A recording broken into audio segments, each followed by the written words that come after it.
Ari Rabinovitch joins us now from the CityNews Business Center. Happy Friday, Ari. And you as well, Cynthia. Thank you.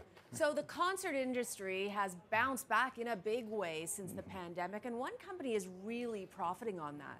For sure, Cynthia. So, of course, it's a common thing when you talk about the latest concerts that are coming to town. Oh, my gosh, how much are these tickets going to cost me? Well, right. Live Nation is actually saying, well, people keep buying them, so we're going to keep charging them, maybe even increasing the prices more.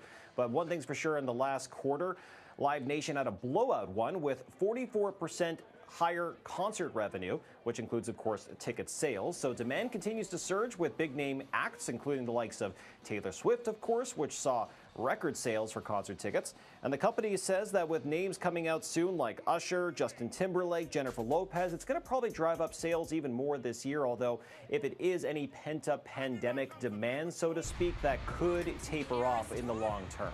Right. Tough for the younger ones to get those tickets. Well, tough for a lot of us to get those tickets.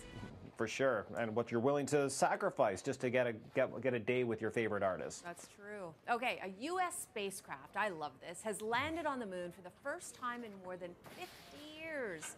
There's a big business angle to this remarkable achievement. For sure. So I'm sure, like yourself, Cynthia, we are all glued to our televisions watching the first landing on the moon in more than 50 years, but probably who was glued to this situation more than anyone were shareholders of the company Intuitive Machines. That's the company that created the equipment that landed on the moon yesterday in partnership with NASA. And it's a good thing it was successful as well, because the stock ended up surging 16% today on Wall Street. It was a record high at one point, and it looks like analysts were touting the success of the mission, saying that it now secures the viability of Intuitive Machines, and likely they're going to see more contracts down the line. So again, good thing it made it a successful mission, Cynthia. Interesting. Okay, and this happened in Canada a while ago. Now many Americans know what it's like to go a day without their phones. For sure. So it looks like everything has been restored for the most part south of the border, but AT&T seems to have gotten to the bottom of what led to that massive wireless outage yesterday in the U.S. for at least most AT&T customers, where they tried to use their phones and were greeted with an SOS message, unable to make calls or text messages, although they could make Wi-Fi calls. It left a lot of people searching for landlines that most of them don't have anymore.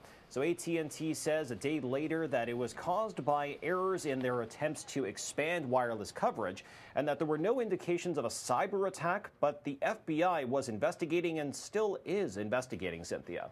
All right, Ari, have a great weekend. Thanks so much.